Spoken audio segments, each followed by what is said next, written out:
에베소서 6장 10절부터 8절까지 읽습니다. 정말로 너희가 주 안에서와 그 힘의 능력으로 강건하여지고 마귀의 괴계를 능히 대적하기 위하여 하나님의 전신갑주를 입으라.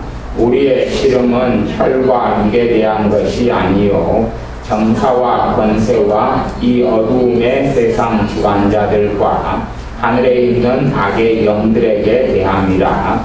그러므로 하나님의 전신갑주를 취하라. 이는 악한 날에 너희가 능히 대적하고 모든 일을 행한 후에 서기 위함이라. 그런즉 서서 진리로 너희 허리띠를 띠고 의의 흉배를 붙이고 평안의 복음에 예비한 것으로 신을 신고 모든 것 위에 믿음의 방패를 가지고 이로써 능히 악한 자의 모든 화전을 소멸하고 구원의 기구와 성령의 검 곧 하나님의 말씀을 가지라. 모든 기도와 간구로 하되 무시로 성령 안에서 기도하고 이를 위하여 깨어 구하기를 항상 힘쓰며 여러 성도를 위하여 구하고. 아멘. 마음의 상처, 속사람의 상처의 치유에 대해서 말씀을 계속하여 나누었습니다. 그런 과정 가운데 제가 추천한 책이 한 권 있었는데 힐링 코드라는 책입니다. 어떠한 기독교 신자가 자신의 아내의 우울증을 12년간 심한 우울증을 치료하기 위해서 12년간 이상 이 박사학위를 2개 가진 이 사람이 기도하다가 비행기 안에서 응답을 받아서 기록한 책이 힐링 코드라는 책입니다. 과학적인 원리를 통하여 속사람 또 마음의 상처를 치유하는 원리들을 밝히고 있는 책이어서 제가 추천하고 읽기를 권해드렸습니다. 하지만 그 가운데에서 사람이 만든 책이라는 것은 하나님의 말씀인 성경과는 달리 부족한 점과 흠과 결점들이 참 많습니다. 우리의 마음의 상처를 치유하는 것도 사실은 몇 가지가 병행이 돼야 됩니다. 몇 가지가 병행이 돼야 되는데 가장 첫 번째 것은 회개라는 것입니다. 회개가 병행돼야 됩니다. 가령 우리 안에 증오심이 있다. 그러면 증오심에 대한 문제를 어떻게 해결하고 치유할 것이냐. 당연히 첫째는 그 증오심에 대해서 하나님 앞에 나아가 죄를 고백하며 회개하는 것이 첫 번째가 되어집니다. 증오심을 가짐을 통하여 만사가 부정적이고 삐딱하며 왜곡되며 잘못된 시야와 생각을 가지게 되지요. 그를 통하여 나타나는 여러 생각들, 그 증오심을 통하여 삶 가운데, 마음 가운데, 인생 가운데 침입하고 들어온 마귀, 악한 마귀, 더러운 귀신들. 그래서 이 속사람 마음의 치유에서 중요한 것이 회개, 그 다음에 속사람 이 마음의 상처, 마음의 문제를 치유해달라는 당연히 기도, 그래서 속사람의 치유를 위한 기도. 나아가서 반드시 반드시 필수적으로 함께 가야 되는 것이 뭐냐 하면 축사는 뭐냐 하면 예수님의 이름으로 귀신을 물리치는 것입니다. 그것이 사실은 필수적으로 함께 가야 됩니다. 그렇지 않으면 실상은 이 문제 또 상처 그리고 고통, 내 마음의 한에 사실은 더러운 귀신들이 많이 작용하고 붙어서 역사하고 공격합니다. 마음의 상처만 다루면 그것을 자꾸만 되새김질 해주고 그거에 대한 생각을 주고 감정을 집어넣는 더러운 귀신들을 쫓아내지 않으면 사실은 그 마음의 상처를 다시금 생각나게 하고 떠올리게 해서 같은 고통, 같은 문제를 반복하여 야기하는 것이 더러운 귀신들의 역사입니다. 그래서 본문 에베소 6장의 말씀을 선택했습니다. 정말로 너희가 10절 주 안에서와 그 힘의 능력으로 강건하여지고 마귀의 괴계를, 마귀의 속임수, 마귀의 작전, 마귀의 전략 전술을 능히 대적하기 위하여 하나님의 전신갑주를 입으라. 하나님의 전신갑주를 입으라. 하나님의 전신갑주를 13절에는 취하라 반복하고 있습니다. 더 적극적으로 하나님의 전신갑주를 입어라. 하나님의 전신갑주를 취하라. 하나님의 전신갑주를 취하고 입어야 될 책임은 우리에게 있습니다. 하나님께서 하나님의 전신갑주를 우리에게 자동으로 입혀주지 않습니다. 전신갑주라는 것은 뭐냐 하면, 비유하자면 옛날 전쟁터에 군인이 전쟁을 하러 나갔는데 군인이 가져야 될 갑옷, 방패, 무기, 이러한 모든 일체를 가리켜서 전신갑주라 그럽니다. 현대식으로 이야기한다면 군인이 전쟁을 하러 나갔는데 머리에는 바가지를 뒤집어 쓰고 손에는 나무 짝대기를 하나 들고 슬리퍼를 질질 끌고 그리고 전쟁터에 나간다면 정말 어리석은 군인이 될 것입니다.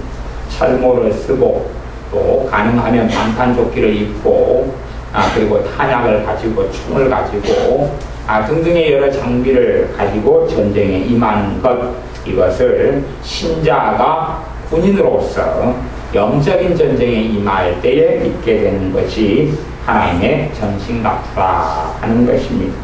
그러면서 에베소 6장 12절 말씀에 굉장히 중요한 것을 우리에게 말씀합니다. 그것은 뭐냐 하면 우리의 씨름은 우리의 투쟁, 우리의 싸움, 우리가 발버둥 치는 것, 우리의 씨름은 혈과 육에 대한 것이 아니요 혈과 육이다. 그 말은 사람 사이의 싸움, 사람 사이의 문제가 중심이 되는 게 아니다. 그런 이야기입니다. 우리의 씨름은 정사와 권세와 이 어두움의 세상 주관자들과 하늘에 있는 악의 영들에게 대함이라. 정사, 권세, 이 어두움의 세상 주관자들, 하늘에 있는 악의 영들, 다 더러운 귀신들, 또 사탄의 세력들의 체계들입니다. 다시 이야기하면 귀신들과의 싸움, 마귀와의 싸움이 우리 신자가 싸우는 본질이다 하는 것입니다. 우리는 하나님과 다투지 않습니다. 신자는 하나님과 싸우지 않습니다. 신자는 우리 주 예수님과 싸우지 않습니다. 예수님께서 우리에게 뭘 안 해주시려 하고 우리는 해달라고 졸르고, 꼭 어린아이가 엄마와 함께 마트에 놀러 가서 엄마는 장난감을 사주지 않으려 하는데 아이는 사달라고 조르고, 이러한 모습이 부모 자식 간에 또한 어린아이와 아이를 둔 엄마의 모습일 수는 있으나 하나님과 하나님의 자녀의 모습은 결코 그런 모습이 아닙니다. 결코 그런 모습은 틀리게 되는 것입니다. 성경에는 그 아들을 아끼지 않고 내어주신 이가 이 모든 것을 너희에게 은사로 선물로 주시지 않겠느냐, 그렇게 약속했습니다. 우리는 하나님과 다투거나 하나님과 싸우는 것이 아닙니다. 실상 우리의 싸움은 마귀하고 싸움이고 더러운 귀신들과의 싸움입니다. 유감스럽게 한국에서의 이 과학이 발전한 나라들에서의 마귀 역사의 방향은 참 많이 전환되어져 왔는데, 마귀의 괴계는 참 많이 변해 왔는데, 동남아 같은 나라가 아니라 과학이 발전하고 의학이 발달한 한국 같은 사회에서는 이 더러운 귀신들이 역사하고 공격하지만 자신의 실체와 본질을 숨겨버리는 방식으로 역사합니다. 그렇기 때문에 많은 사람들이 귀신을 잘 모릅니다. 많은 사람이 마귀를 잘 모릅니다. 참 희한한 일이에요. 현대인이 되어져 갈수록 귀신을 잘 모르고 마귀를 잘 몰라요. 특별히 어떤 사람이 더 잘 모르냐 하면 유감스럽게도 많은 목회자들이, 많은 목사님들이 귀신을 몰라요. 심지어는 어떤 목사님을 만나서 이야기해보면 목사님이 되셔서 목회를 하신 지가 20년 되셨는데 귀신을 쫓아내신 일이 있습니까? 아니면 귀신을 보거나 귀신과 싸우신 적이 있습니까? 그러면 나는 예수를 믿는 사람인데, 나는 목사인데 귀신을 모르겠다. 귀신과 별로 만난 적이 없다. 내가 예수를 믿는데 나한테 귀신이 역사하냐? 그런 것은 나는 금시초문이다. 이런 사람들을 꽤 20년이든지 30년이든지 10년이든지 신앙생활 연수 50년이든지 꽤 많이 만났습니다. 그만큼 눈이 가리워지고 보지 못하는 세계 속에 살게 되어졌다 하는 것입니다. 영적으로 깨어있게 되면 더러운 귀신들의 실체와 부딪히고 싸우는 것이 빈번할 수밖에 없습니다. 아니, 당하는 것을 싸워서 귀신에게 당하지 않게 되는 삶 속에 들어간다 하는 것입니다. 싸움이 없이 평화는 없습니다. 싸움이 없이 정복은 없습니다.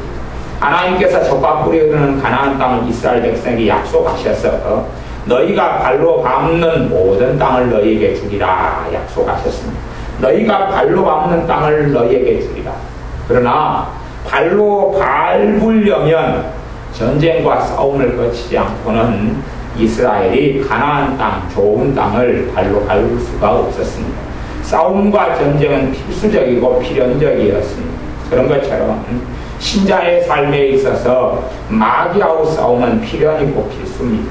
내 삶 속에 역사하는 내 마음과 인생 속에 역사하는 마귀를 물리칠 때에 내 인생과 삶의 평안이 찾아오고, 내 가정이 역사하는 마귀 역사를 물리칠 때에 내 가정 삶 속에 평안이 찾아오고, 그래서 이 하나님의 능력 마귀를 물리치는 우리 신자의 군사로서의 사명을 점점 넓게 사용하고, 그렇게 해서 하나님의 나라가 우리의 삶만이 아니라 가정만이 아니라 이웃과 친척 형제들에게 퍼져가는 것이 신자의 사명이고 일입니다.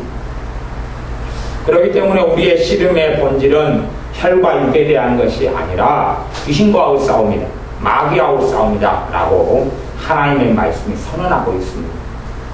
우리가 내 생활 속에 한 주간 동안 살면서 마귀 역사를 내가 잘 모르겠다, 귀신의 역사를 내가 잘 모르겠다, 그러면 그 사람에 대해서는 제가 단언할 수 있는 말이 있습니다. 마귀에게 항상 당하고 사시는구나, 그렇게 알 수 있습니다. 귀신을 모르는 사람들은 그 사람의 대표적인 특징은 뭐냐 하면 귀신들에게 당하고 산다, 그 말입니다. 더러운 귀신들에게 공격을 당하며 짓눌리며 살아갑니다. 제가 옛날부터 저는 굉장히 때로는 이 성격이 이번 주에도 좀 고약했는데, 성격이 좀 고약한데 그래도 또 나아가서는 제가 굉장히 온건하고 사람을 부드럽게 대하는 편입니다. 그럼 이제 많이 어떤 사람이 그렇게 이야기한 적이 있어요. 교회 가서 예배 드렸는데 그 교회 목사님이 나를 부드라 패더라. 저에 대해서 그 목사님이 나를 패더라, 그런 이야기를 들은 적이 있어요. 그럼 그게 무슨 사연인고 하니, 마귀에게 많이 짓눌리는 사람은요, 제가 예를 들어 어깨를 잡으면 압니다. 어깨를 이렇게 살짝 잡으면 막 아파 죽습니다. 세게 잡은 게 아니고 안마하는 것보다 약하게. 저는 안마를 제가 스포츠학과 교수한테 배운 사람이기 때문에, 몸 전신 마사지와 안마를 배운 사람이기 때문에 어느 뼈는 만지면 문제가 되고 어디는 만질 때 근육이 풀어지는 걸 제가 공부를 해서 실습을 하고 그래서 압니다. 그리고 그 실습을 제가 10년 넘게 간혹 해오잖아요. 제가 한 10분 안마 해줘도 몸이 노골노골해지거든요. 그래서 이번 주도 애들 좀 안마 좀 해줬더니 서로 해달라고 해서 노골노골해졌다고 그러잖아요. 그러면 안마하는 것보다 강도를 약하게 해서 어깨를 이렇게 좀 주물릅니다. 만집니다. 그러면 마귀에게 굉장히 많이 짓눌리고 살아간 사람은요, 아파서 죽어요. 그래서 저한테 폭행했다고. 저는 살짝 만졌어요. 근데 너무 고통스러워. 아마 섬에 가서 우리 이영 집사님네 가족이 못 오셨는 것 같지만 모르는 전에 그런 일이 있어요. 우리 재진이가 덩치가 크잖아요. 180 몇 센치고 그 덩치가 큰데, 재진이도 마귀에게 많이 눌려가지고 이렇게 많이 살아왔어. 재진이가 한 번씩 와서 제가 저보다 덩치가 크고 몸무게도 많고 잘 나갈 땐 100kg이 넘고 그런데 살짝 어깨 만져도요 아파가지고 막 죽어요. 왜? 저보다 힘도 세고 걔는 또 싸움도 잘하고 그런데도 그렇다 그 말이에요.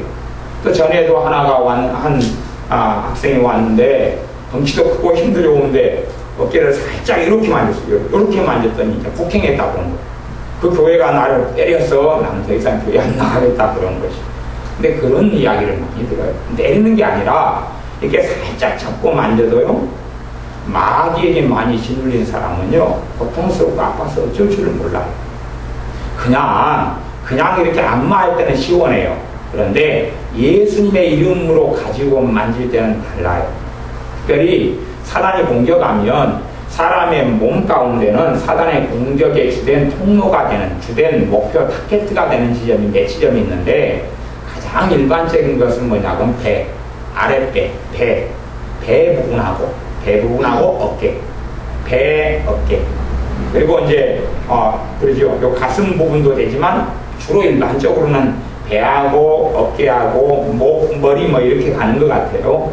근데 주로 일반적으로 기도해주고 사역해주기가 가장 일반적으로 무난하고, 그리고 사단의 역사가 굉장히 많은 부분이 사람 육신으로 한다면 배하고 어깨 정도 돼요. 그래서 배 같은 것도 조금만 눌리고 세게 안 하고 조금만 손만 이렇게 누르고 있어도, 약간 눌러도 굉장히 많이 아프고 고통을 느껴요.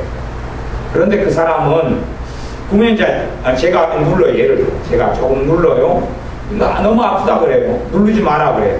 그럼 제가 손을 치우고 당신 손으로 내가 누르는 것보다 한 3배 세게 눌러보라 그래요. 그럼 자기가요 3배가 아니라 배가 터지도록 눌러도요 안 아파요. 배는 물론 안 터지고 아프지도 않아요. 다시 눌러요? 아파요. 왜냐하면 주로 이 더러운 귀신들이 사람 몸에 집을 짓는데 그 지점이 어깨나 배 같은 곳이기 때문에 그래요. 그래서 어깨도 보통 근육이 뭉쳐가지고 피곤해가지고 하면 어깨 쪽이 많이 힘들지만, 그것 말고 영적으로 마귀에게 짓눌리고 살아가는 사람들도 어깨 쪽하고 배 쪽은 기본적으로 굉장한 문제가 있어요. 그리고 이제 이 몸에 머릿속에 피를 스트레스 때문에 공급하지 않아서 두통이 생기는 게 많다, 그렇게 제가 말씀했지만, 평상시에 자주 있는 두통의 경우들이 대부분의 경우 생각이나 감정을 통해서 마귀가 주는 생각들을 많이 받아들이는 사람은 두통이 아주 많다 그랬어요. 꼭 두통의 경향이 어떻게 오냐 그러면 파도처럼 왔다 갔다, 그리고 만족 때는 가득한 거, 그 다음에 썰물이 되면 샥 빠져나가고, 그 다음에 조금 때가 되면 물이 좀 들지도 않고 나가지도 않고, 그때는 좀 평안하고 조금 끄적끄적 하다가, 그러다가 또다시 이제 7물, 8물이 되면 아주 몰아치고 했다가 또 오후 되면 쏙 빨리 나갔다가, 그런 양상을 보이게 됩니다. 이게 신자들의 삶 속에 얼마나 신자만이 아니라 불신자의 삶 속에 마귀 역사가 팽배하다는 것은 알 수가 있어요. 여수 엑스포가 이제 마무리되는 날이 되어져 버렸지만, 우리 아이들이 엑스포 구경을 참 많이 갔어요. 또 이번 주도 열심히 다녔고 그랬지요. 그런데 아이들이 제가 보면 엑스포에 많은 관 중에서 기업관도 있고 또 주재관도 있고, 하지만 어디를 갔다 오면 아이들의 문제가, 아이들의 성격도 난폭해지고 짜증도 많아지고 싸움도 많아지고, 그리고 영적으로 짓눌리게 되고 아이들이 기도 생활을 못하고, 그리고 아이들이 침울해지고 하는 것이 어디를 갔다 오면 주로 그랬냐 그러면 국제관을 갔다 오면 그랬어요. 국제관에는 동남아부터 시작해서 아프리카, 또 거기에 있는 우상들, 토속적인 것들, 그런 걸 많이 갖다 놨어요. 그렇기 때문에 이 동남아에 있는 그 국제관들의 주로 유럽 계통은 스페인이라든지 미국이라든지 뭐 이런 디지털로 하는 그런 선진국 계열은 그런 게 거의 없는데, 과거에 샤머니즘이 아주 왕성했던 이런 또 현재의 그런 동남아 지역이나 아프리카나 이런 이 나라의 전시관을 갔다 오면 아이들의 상태가 아주 안 좋아져 오는 이유는 그 땅 자체가 마귀에게 넘겨준, 우상을 통해 넘겨준 자리와 지역이 되기 때문에 그래요. 그래서 어제 우리 박지원 사님도 국제관을 좀 돌아다녔는데, 돌아와서 흐물흐물했어요. 흐물흐물해가지고 저녁에 제가 기도 좀 해주고 새벽 2시에 흐물흐물해져가지고, 그래가지고 이제 좀 쌩쌩해졌어요. 물론 그래서 제가 그렇게 이야기했어요. 백제라 용감하시군요. 저는 국제관을 다니면서 물론 국제관 다니면서 외국 사람들하고 손도 잡고 사진도 많이 찍었어요. 사진 찍자 좀 한 컷 찍어달라 그래가지고 사진도 많이 찍고 왔는데 계속 기도하면서 그렇게 국제관을 다녔어요.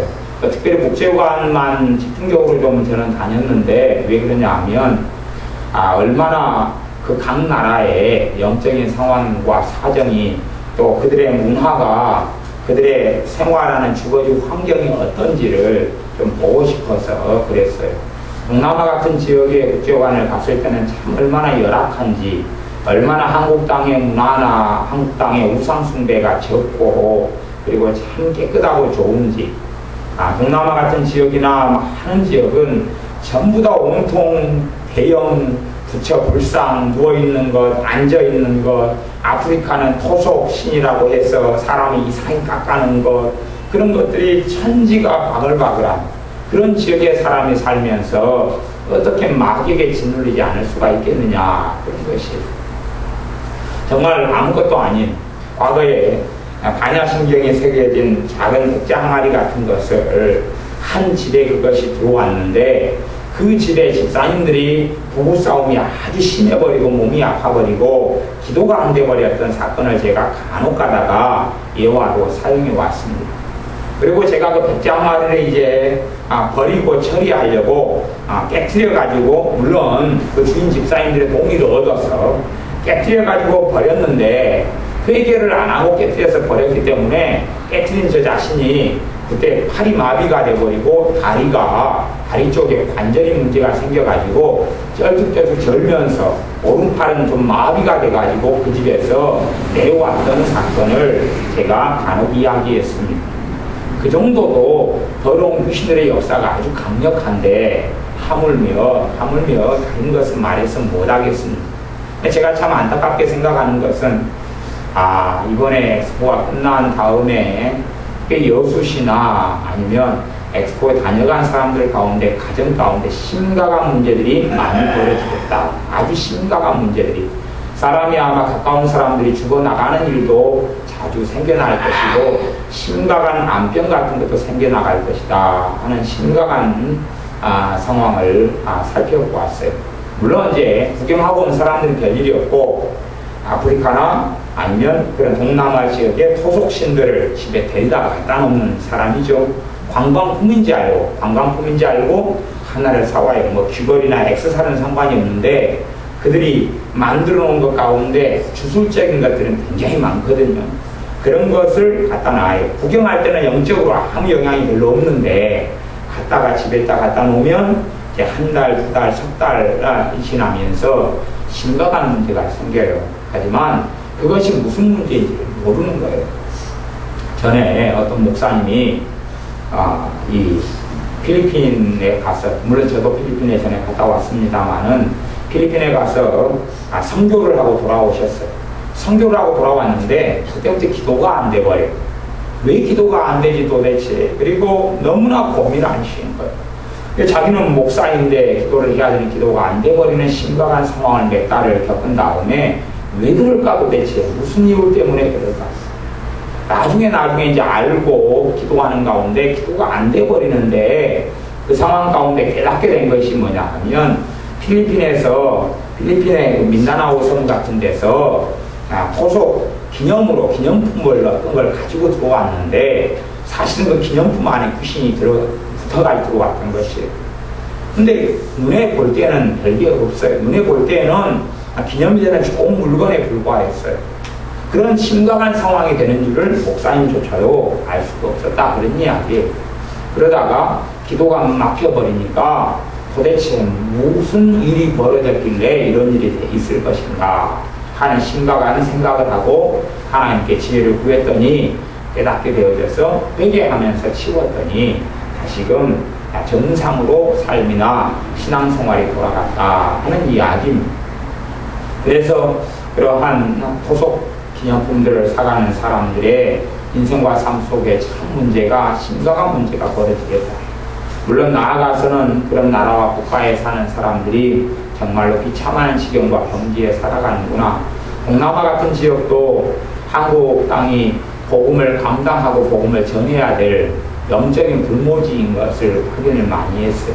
나라들마다 다니면서 제가 주로 확인한 것은 지리적인 위치가 어디인지, 또 인구가 몇 명인지, 그 다음에 종교가 어찌 되는지, 기독교인 퍼센티지가 어찌 되고, 가톨릭은 어찌 되고, 이슬람은 어찌 되고, 불교는 어찌 되는지, 힌두교의 퍼센티지는 어떻게 되는지, 그런 것을 관심을 가지고 지금 그제 또 어제 이틀간을 계속 엑스포장을 돌아다녔어요. 그런데 정말 한국 땅이 복받은 땅이고, 그리고 그 나라의 복음, 하나님의 말씀이 불모지가 되어졌던 것을 확인합니다. 근데 거기 그 나라 산만이 아니라 선진화된 한국이든지 미국이든지 영국이든지 뭐 스위스, 스웨덴이든지 상관없이 우리의 씨름은 정사와 권세와 이 어둠의 세상 주관자들과 하늘에 있는 악한 영들이라는 마귀하고 씨름이다 하는 사실입니다. 대신에 참으로 많은 신자든지 불신자들인지 간에 영적인 눈이 닫혀서 귀신들의 역사를 보지 못하고 알지 못합니다. 힐링 코드라는 책도 마귀 역사를 알지는 못해요. 사단의 역사를 알지는 못해요. 크리스찬이지만 알지는 못해요. 그렇기 때문에 거기서 나오는 것만으로는 마음의 상처라든지 이런 부분을 다 처리하고 정리할 수가 없어요.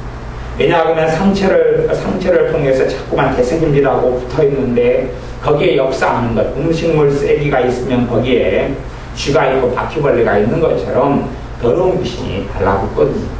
그리고 계속하여 역사하고 번식을 해내거든요.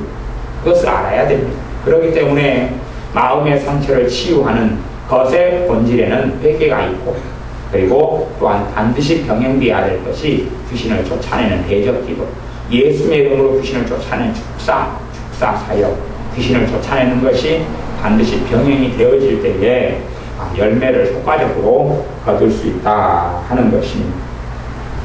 이제 6장 13절에 보면 그러므로 하나님의 전신갑주를 취하라. 이는 악한 날에 너희가 능히 대적하고 모든 일을 행한 위에 서기 위함이라. 너희가 하나님의 전신갑주를 취해가지고 입고 있으면 너희가 설 수 있다. 선단 이야기는 승리하고 넘어지지 않고 절망 속에 빠지지 않고 낙심 속에 빠지지 않고 좌절하여 무기력해지지 않는다 하는 이야기입니다. 그렇게 되려면, 무기력하지 않으려면, 승리하려면 절망 속에, 낙심 속에, 낙담 속에, 좌절 속에 거하고 살지 않고 서려면, 승리하려면 올림픽에 1, 2, 3등의 단위의 사람이 서는 것처럼 그렇게 서려면 하나님의 전신갑주를 취하라.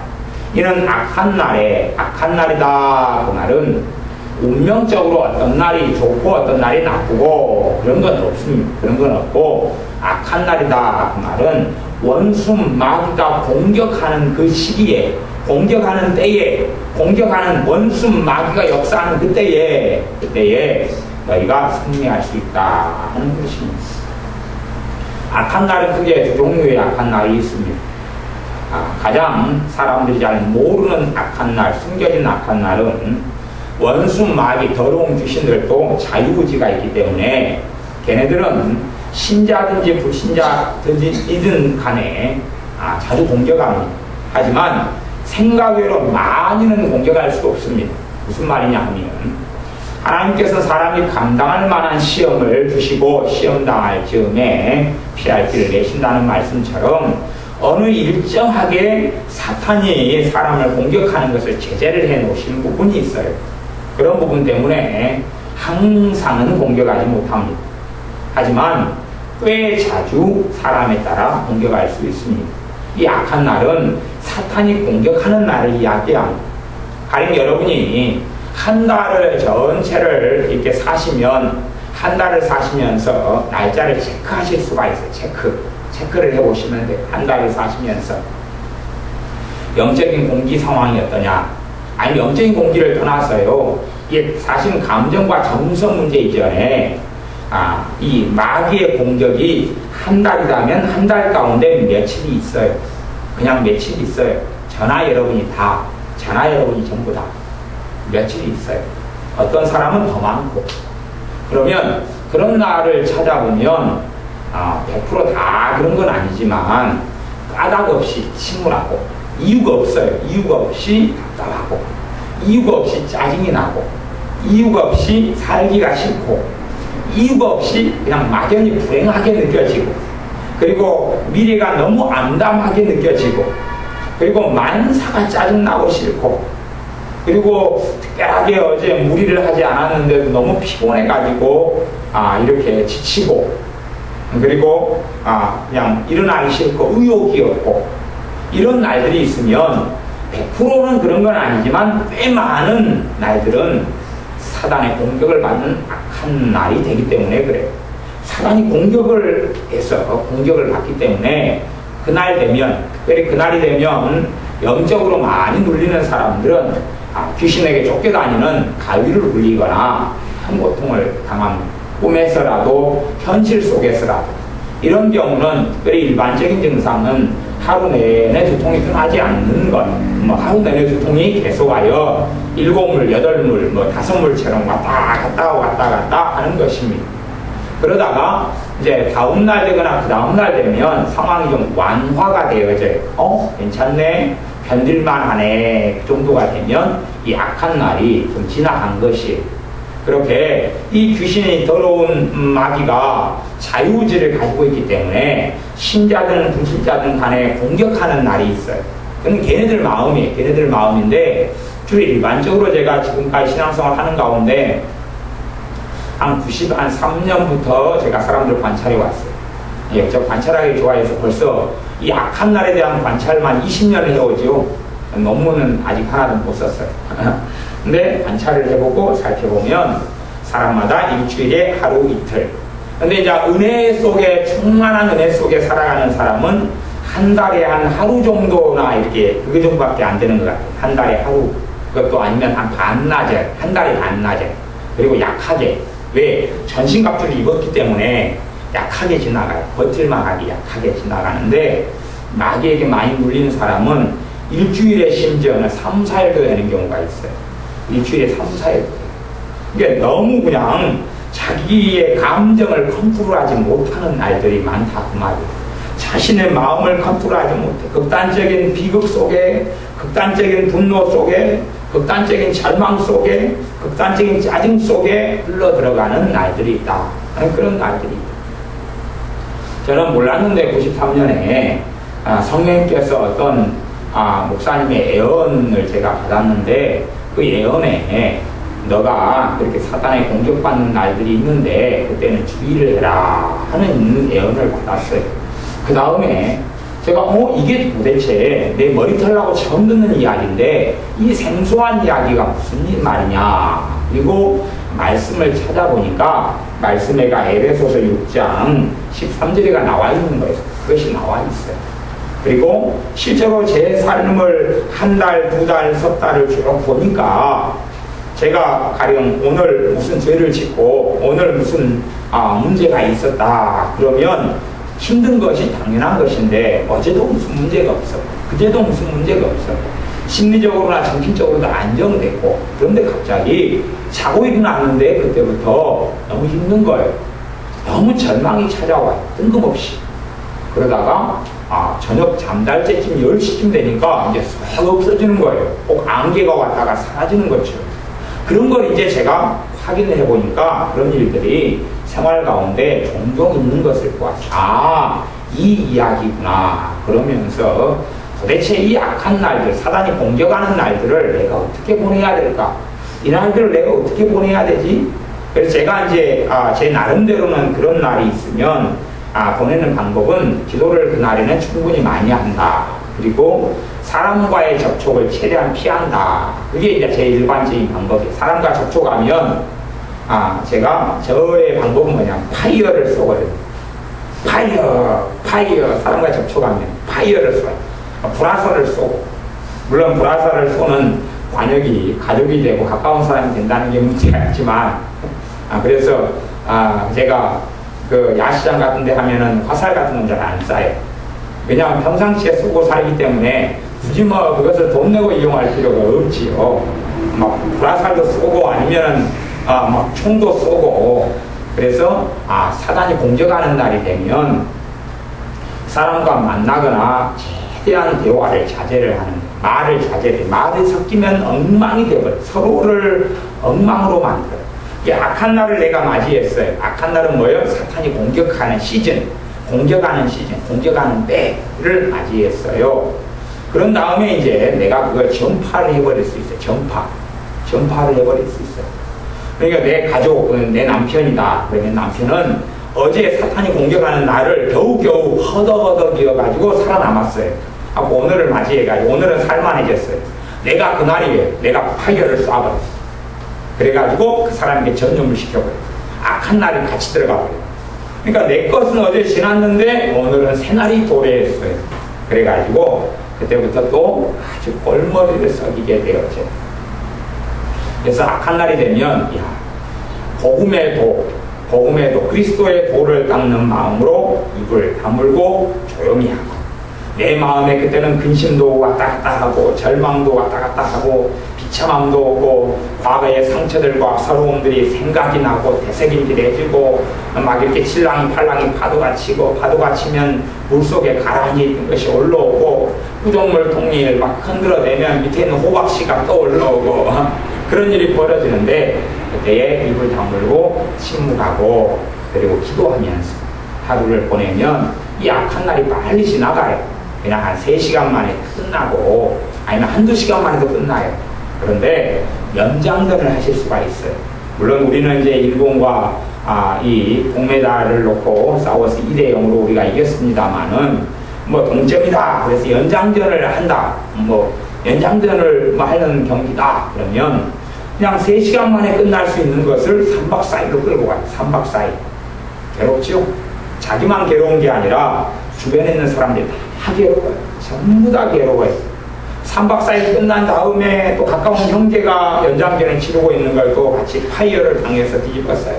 그래서 가면 3박 4일 또 연장전. 일주일 동안의 평안한 날은 하루고 고통스러운 날은 6일이더라. 얼마나 비참하고 고통스러워. 그런 악한 날이 신자든 불신자든 모든 이 땅의 사람들에게는 다 있다는 사실을 기억하셔야 됩니다. 악한 날이 있다. 그렇게 사단이 공격하는 날이 있으면 그때는 그날을 잘 못 보내는 사람은 완벽주의가 있다. 그러면 이제 사단의 참소가 일어나요. 네 이렇게 부족하잖아. 이제 내가 특별히 죄를 지어가지고 공격을 받는 게 아닌데 사탄은 이 죄 지어 그렇잖아. 네가 문제가 있어 그렇잖아. 내가 허물이 있어 그렇잖아. 그래서 공격을 해요. 근데 그런 날에는 되도록이면 내 영적인 상태나 컨디션이 안 좋을 때는 회개 기도를 하는 게 좋겠어요? 안 좋겠어요? 그때는 안 좋아요. 내 영적인 컨디션이 마음이 막 감정이 칠랑이 팔랑이 춤을 추고 그렇게 춤을 출 때는 비 오는 날 꽃을 꽂고 밖에 나가면 좋은데 사람들이 용돈을 주셔요. 근데 여러분의 감정과 마음이 번민이 있고 복잡하고 괴롭고 답답하고 이러는데 사람들과 대화하거나 교감하거나 말하거나 또 어떤 일을 하거나 아니면 마음이 번민이 있고 고통이 있고 갑자기 찾아오는 막 딜레마가 생겨나는데 이런 상황 속에서 회개기도를 한다 그러면 삼천포로 가버립니다. 물론 저도 삼천포를 몇 번 가봤습니다만은 여러분이 가기가 꽤 좋은 곳입니다. 삼천포 꽤 좋아요. 가보시죠. 근데 하여튼 영적인 삼천포로 가봅니다. 영적인 버뮤다 삼각지역으로 들어가 버릴 수가 있습니다. 그러니 우리가 회개기도는 어떤 게 좋냐 그러면 영적인 컨디션이 좋을 때, 내 마음이 평안할 때, 내 마음이 기쁨이 있을 때, 물론 정확한 죄를 깨닫고 있을 때는 해야 되지만, 필요할 때는 해야 되지만, 여러분이 까닭없이 이유 없이 신체 속에 들어가고 까닭없이 절망 속에 들어가고 마음에 번민이 있고 복잡할 때, 이럴 때는 악한 날이 되어져요. 사단의 공격을 받는 날이 되어져요. 이럴 때는 사실은 죄를 돌이키고 회개를 한다는 것이 오히려 사탄의 공격을 받기가 아주 좋은 때가 된다는 것을 기억하셔서 지혜롭게 그럴 때는 행하셔야 됩니다. 그래서 사단이 공격하는 날이 여러분의 일주일이다 하면 일주일에 하루 이틀이 있을 수 있어요. 최대한 빨리 줄여버릴 수 있는, 입을 다물고 침묵을 하고 말을 열지 않으면 최대한 빨리 끝내버릴 수가 있는데 입을 여는 것만큼 말을 많이 하는 것만큼 오래갑니다. 제 경험은 그렇습니다. 말을 많이 하면 오래갑니다. 말을 많이 하면 연장전은 꼭 치루시게 됩니다.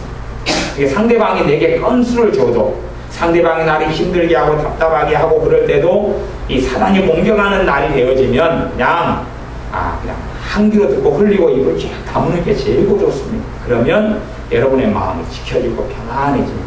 싸울 때가 있고 안 싸울 때가 있는 것이. 상대방이 시비를 걸어도 대응하고 싸울 때가 있고 어떨 때는 입을 다물 때가 있는 것이. 이걸 잘해야 돼. 사단이 공격하는 악한 날이 될 때는 상대방이 시비를 걸어도 대응하지 않고, 그리고 악한 날이 아닐 때는 이제 어퍼컷을 날릴 수도 있는 것이. 이렇게 여러분이 지혜롭게 하셔야 되는데, 하나님의 말씀에 따르고 또한 우리의 신앙 생활의 경험에 따르면 악한 날, 사단이 공격하는 날이 있습니다. 단지 이건 사단이 스트레스를 이용하기도 하고 우리의 속사람의 상처를 이용하기도 하고 또한 여러 가지를 이용하기도 하지만 사단을 공격하는 날이 한 달 되면 뭐 하루 이상씩은 꼭 있다. 심한 사람이 일주일에 3일, 4일도 있다 하는 것을 기억하셔야 됩니다. 연장대를 계속 몰고 가신 분은 일주일 내내 공차고 다니는 것처럼 일주일 내내 마귀가 여러분을 공으로 삼아가지고 여러분을 차고 다닌다는 사실. 그러면 어디에 골대에 집어넣을지는 모르겠어. 남편 골대에 집어넣을지, 아내 골대에 집어넣을지, 애들 골대에 집어넣어서 애들 머리를 깨트릴지는 모르겠는데 어쨌든 마귀가 여러분을 공으로 삼아서 차고 다닌다는 사실. 그럴 때는 최고 좋은 방법을 제가 하나 가르쳐 드릴게요. 왜냐하면 여러분 원수 근처에 붙어 있으세요. 이 사랑하는 사람들 근처에 붙어 있어가지고 피해주지 말고 그때는 김정은이 근처에 붙어 있거나 아니면 뭐 불상 옆에 붙어 있어가지고 주먹으로 불상을 깨뜨리거나, 물론 보상은 해줘야 됩니다. 뭐 그러거나 어쨌든 그렇게 해야지. 원수 옆에 붙어 있어가지고 뭐 불화살을 날리든지 어쩌든지 그래서 해야지. 왜 내 자녀들 또 가까운 사람들, 사랑하는 사람들 옆에 붙어서 불화살을 쏘고 총을 쏘고 그러면 안 돼요. 사랑하는 사람들에게는 보상이 필요 없다 생각하지만 나중에는 아주 된통당하는 수가 있습니다. 그 사람도 원수가 역사는 악한 날이 되면 사랑하기 때문에 가까이 와가지고 쏴버리는 수가 있습니다. 그렇게 주고받고 하고 사는 거죠. 인지상정이라고. 그런데 비참한 인생과 삶이 계속하여 이어지게 됩니다. 그러므로 이 악한 날에 우리가 능히 대적하고 서기 위해서는 이 하나님의 전신갑주를 취해야 됩니다. 두 번째 악한 날은 뭐냐 하면 내 잘못, 내 죄, 내 실수, 내 어리석음을 통해서, 그래서 사단이 역사하는 때, 역사하는 시즌, 그것을 악한 날이다 그럽니다. 그 두 개가 우리 삶 속에 상호 교차하고 두 개가 힘을 합치게 되면 저는 아주 골머리를 썩이는 날이 도래하기도 합니다. 잘 버티고 승리하려면 하나님의 전신갑주를 취해야 됩니다. 오늘 낮에는 14절부터 뒤쪽까지 간략하게 다루면서 말씀을 마무리하고 오후에는 좀 더 자세하게 바로 보겠습니다. 14절부터 우리에게 하나님의 전신갑주를 소개하고 있는데, 첫째는 진리 허리띠, 진리로 허리띠를 띠라. 진리 허리띠. 두 번째는 의의 흉배. 흉배는 가슴에 붙이는 가슴막이죠. 가슴막이 갑옷을 흉배라 그럽니다. 의의 흉배. 세 번째는 평안의 복음. 평안의 복음의 신발. 신발은 군인들은 군화를 신죠. 그것처럼 평안의 복음의 신발. 그 다음 16절에는 방패는 믿음의 방패. 믿음의 방패. 그리고 17절에 머리에 쓰는 투구는 구원의 투구.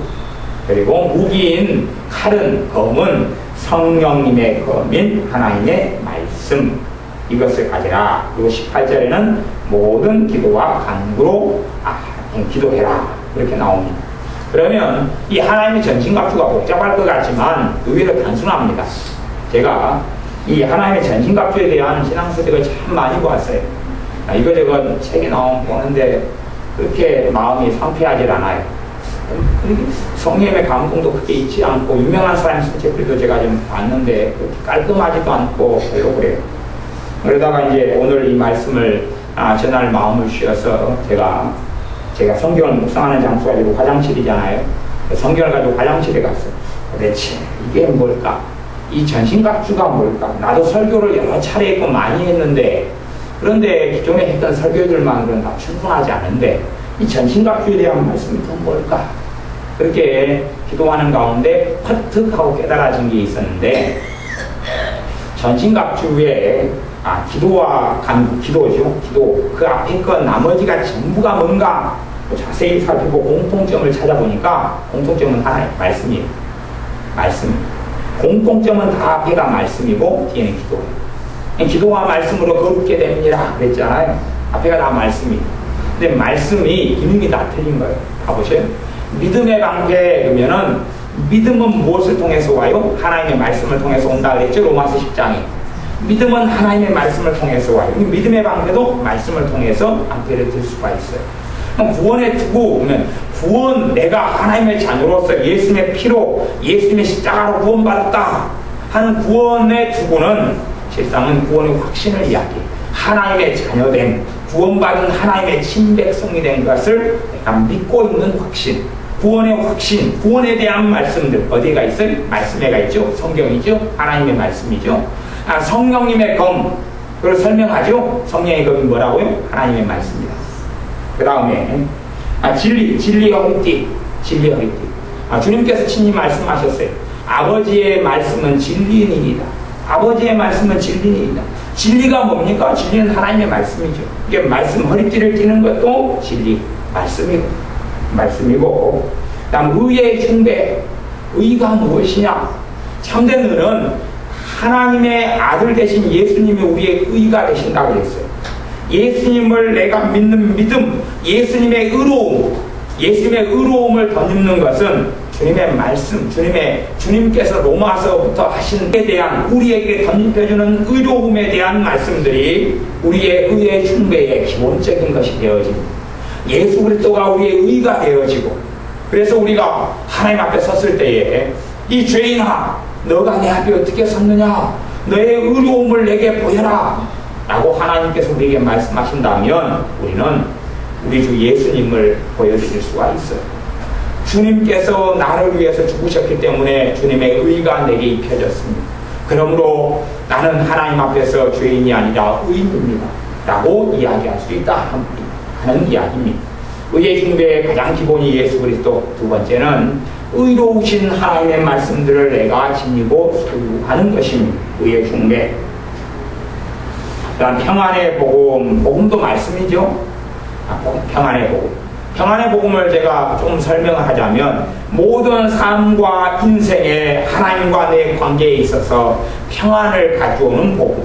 평안을 가져오는 복음이 우리가 평안의 복음에 신을 신고 그러니까 평안의 복음을 가지고 전도해라 그런 이야기가 아니에요. 전도해라. 제가 전신갑주 책을 많이 보면 전도해라 그렇게 나오는 전도해라는 이야기가 아니고 평안을 가져오는 복음이 어디 안에 새겨져야 합니까? 우리 마음에. 우리 안에 새겨져야 돼. 복음을 잃지 않아요. 십자가의 복음이 사라지면 안 돼요. 우리 주 예수님의 복음은 신앙생활의 알파와 오메가예요. 처음이자 마지막이에요. 주님의 복음이 우리 안에 새겨져서 계속하여 복음을 붙들고 살아야 됩니다. 이 복음이 새겨져야 되지 복음을 잃어버린 사람, 잊어버린 사람, 사라진 사람이 되면 안 됩니다. 그래서 평안의 복음을 잡고 있고 복음으로 신을 신는 사람. 걸어가면 신발이 없이 양말이 없이 신발이 없이는 현대 사회에서는 잘 걷고 돌아다니지 않아요. 잠깐은 어쩔지 몰라요. 우리가 돌아다니고 움직이고 특별히 전쟁터에서는 신발이 없이는 안 되죠. 분화를 신고 가야 되는데 우리가 전진하고 밟는 지역마다 무엇을 가지고 가야 돼요? 복음을 가지고. 내가 살아가는 삶의 복음의 능력, 평안을 가져오는 복음의 능력을 힘입고 살아가야 한다. 그런 이야기입니다. 그러므로 전반적으로는 이 전부 다 말씀을 이야기한다. 하나님의 말씀을 이야기한다. 말씀이 여러 가지 기능을 하는 것이 믿음의 말씀을 통해서는 방패를 세우고 또한 구원의 말씀을 통해서는 내가 하나님의 자녀됨과 하나님의 예수님을 통한 구원을 우리에게 주신 것을 믿는 확신 가운데 살아가는 것 등등의 이야기. 그 다음에 18절에는 모든 기도와 간구로 무시로 성령님 안에서 기도해라. 그래서 이 하나님의 전신갑주가 두 개를 축약한다면 기도와 말씀과 기도. 말씀과 기도를 가진 사람은 전신갑주를 입고 살아가는 사람이고, 말씀이 방패도 되고 말씀이 또 기도가 방패도 되죠. 기도와 간구로.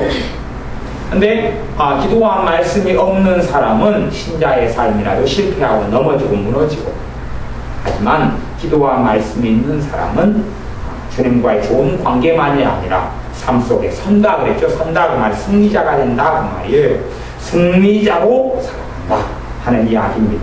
우리의 삶 속에 말씀과 기도가 충만하게 우리의 생활 속에 하나님 주시는 승리로 가득하시기를 바랍니다. 기도하겠습니다. 아버지 하나님, 하나님의 전신갑주를 취하라 하셨사온데 이 하나님의 말씀드린 약속들, 진리의 말씀들이 다 우리 것이온데 우리가 취하지 않고 구경꾼으로만 살아온 어리석음을 고백하며 회개합니다. 이제는 하나님의 말씀들을 우리가 취하고 입고 소유하고 가지게 하여 주옵소서. 또한 기도와 간구로 너희 구할 것을 아뢰라고 하셨사온즉 우리의 기도 생활이 끊임없이 불타오르게 하셔서 언제든지 전능하신 하나님께 나아갈 특권을 가진 하나님의 사람들로서 기도를 통하여 하나님과 좋은 것들을 누리게 하시고 하나님과 함께하며 동행하는 삶을 살게 하여 주옵소서. 기도를 통하여 말씀을 통하여 우리 주님 되신 예수님을 날마다 닮아가게 하옵소서. 예수님의 이름으로 기도하옵나이다. 아멘.